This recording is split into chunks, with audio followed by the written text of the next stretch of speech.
George was a 47-year-old heavy equipment operator working at a landfill just outside Kersey, Pennsylvania. He drove a compactor truck, which is kind of like a big version of the Disney Pixar Wall-E smashing and shrinking loose trash into compacted cubes of stackable garbage. It was after George's lunch break when his work situation would unravel to create the setup for his last shift. George was in his task area at the landfill, scooping, crushing, and placing garbage cubes. He lost track of the time and his positioning, just kind of in the zone. Something you should know about landfills. They are not solid ground. The ground has an inconsistent feel to it, sometimes solid, sometimes squishy or wet. Any and all ground conditions arise. The ground can shift, move, and even exhale gas and heat bubbles sometimes. Decomposition does funny things, and it is wise to always be on your guard and expect the unexpected. George was carving out a valley from the landfill with his machine to create some space to dump more waste. And then the sun was instantaneously blotted out, and a cacophony of falling objects rained down on the roof of his machine, and then nothing.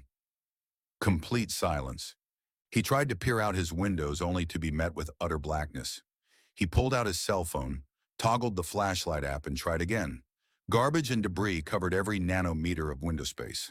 He tried to open his machine's door. The door mechanism clicked, but it was held fast in position by a metric ton of soggy garbage. He then reached for his worksite radio, pressed the talk button, and called for help. He waited, trying to stay calm, but no one answered. Nothing but static in return.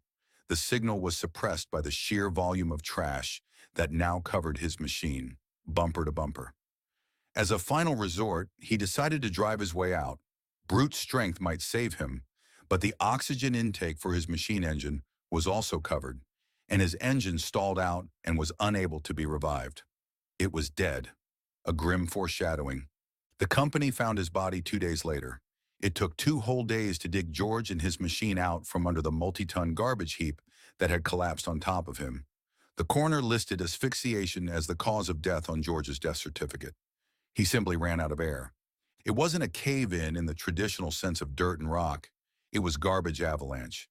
And the unpredictable nature of decomposition and inconsistent material created a situation almost impossible to anticipate.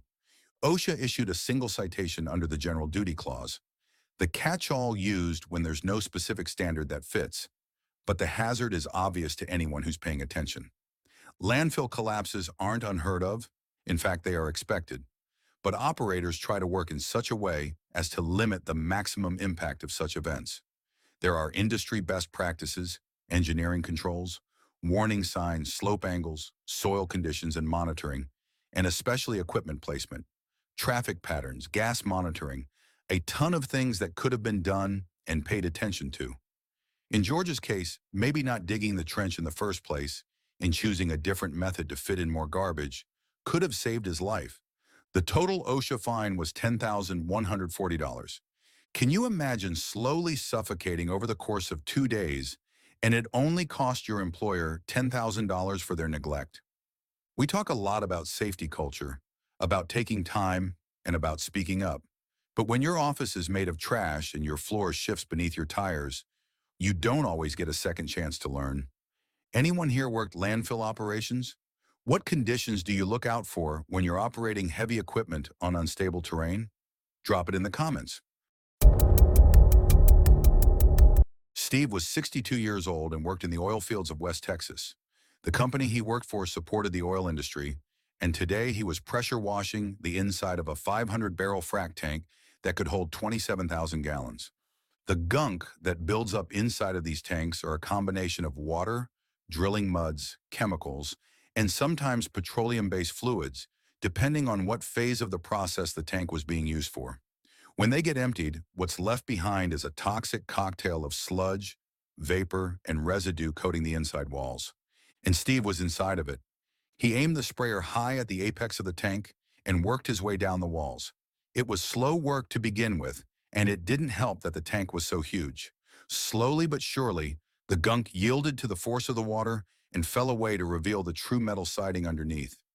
The job was underway, but the more he sprayed, the more wastewater accumulated on the floor of the tank and rose up his feet and ankles.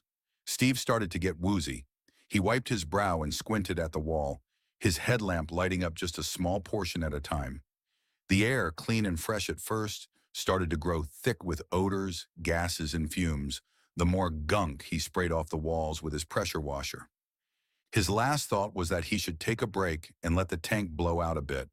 They both could use some fresh air. As he turned, his body failed him, and he dropped to his knees. His face was now right in the middle of the thickest of the mucky air, and one last breath was all it took to drop Steve into the water, completely unconscious, face first. It wasn't until Steve's manager came to check on the tank's cleaning progress that his body was discovered. The coroner listed drowning as the immediate cause of death on Steve's death certificate after finding liquid petroleum products in Steve's lungs. But there were many other critical facts that directly contributed to Steve's demise. OSHA found 3 serious failures. First, Steve was not trained or enrolled in a respiratory protection program. This program is reserved for work where there are breathable hazards in the air, just like the environment where Steve was working. It was rich with gases, oils, fumes, and particulates. He was just breathing in all that gunk. Second, the company had not implemented a confined space program. The inside of a frac tank is absolutely a confined space, and special precautions were not taken to protect Steve while he was inside of it. As you can see, unique and deadly hazards existed inside that tank. There are also requirements for air monitoring, a confined space attendant, and airflow exchange, to name a few, all of which were not in place. And third, the company did not have a HAZCOM program. This program is supposed to educate people about the chemicals they will be working with and how to protect themselves. Steve was left out of the loop about what chemicals he was literally breathing into his lungs and soaking through his skin as it had splattered all over his entire body. The total OSHA fine for this barbaric and ignorant situation was $38,052. Steve wasn't killed by the tank. He was killed by a culture and a system that treated dangerous work like it was no big deal. This company was wildly reckless, ignorant, and negligent. This is a much more common occurrence than you might think. When was the last time you were given the exact ingredients of the chemicals used in your work environment? Were you trained on their side effects? Many jobs use air fresheners, chemicals for cleaning, sprays that can be airborne and easily get into your lungs or on your skin. A little won't be noticed by most people, but there are those canaries in the coal mine people who are more sensitive. Just because you don't notice anything doesn't mean it's not hurting your body. And if you've ever been asked to go inside a tank, a vessel, a pit, a vault, without training, without gear, without a plan, I hope you tell your boss you'd be right behind him. Let's make it clear, nobody should die just doing cleanup work. Graham was a 68-year-old electrician working high up replacing some light ballasts in several fluorescent lights in a commercial space in Lynchburg, Virginia. I'll be honest with you on this one. This setup was sketchy as hell, but you tell me what you think. Picture this, if you will. Graham was standing on a standard-size wooden pallet. That wooden pallet was supported by a forklift, which was raised up 17 feet high, so Graham could reach the fluorescent lights in their bad ballasts on the ceiling. A ballast is a device that regulates the electrical current flowing to a fluorescent lamp, ensuring it operates safely and efficiently. His supplies and tools sat next to him on the pallet, perpendicular the slats so they wouldn't fall through. He did not have on any type of personal fall arrest system on, nor did he have complete control over the movement of the forklift because it was only controlled by the operator in the chair below. Lastly, if you were to glance at the wall and the electrical panel there, you would see that the circuit breaker for these lights was in the on position. I can't imagine a more perfect setup for Graham's last shift.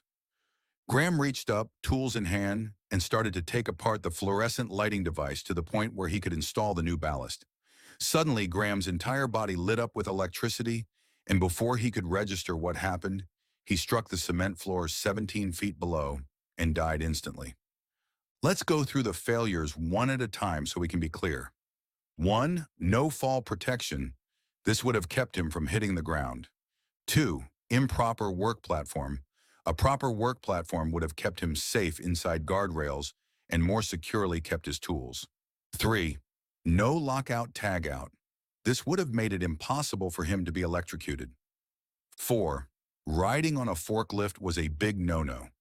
Although there are types of work platforms that attach the forks, this situation here risked Graham being crushed into the ceiling by a mistake of the operator. Thankfully, that didn't happen. That said, this story is about to get even more shocking, no pun intended. In light of all these facts in the aftermath, not a single citation was issued, and no fines were assigned to the company. OSHA did not find any formal fault. My speculation as to why is that the company was able to provide with all the documentation necessary to show they were identifying hazards, training their workers, and giving them all the tools and equipment to do it safety. If that is true, then Graham must have, at every step of the way, ignored and dismissed all his training and declined to use any of the safety equipment given to him, and instead chosen to replace the ballast his own way. Electricians, maintenance crews, contractors, how often do you see people lifted on pallets? How often is lockout, tagout skipped because it's just a quick fix? Drop your stories in the comments.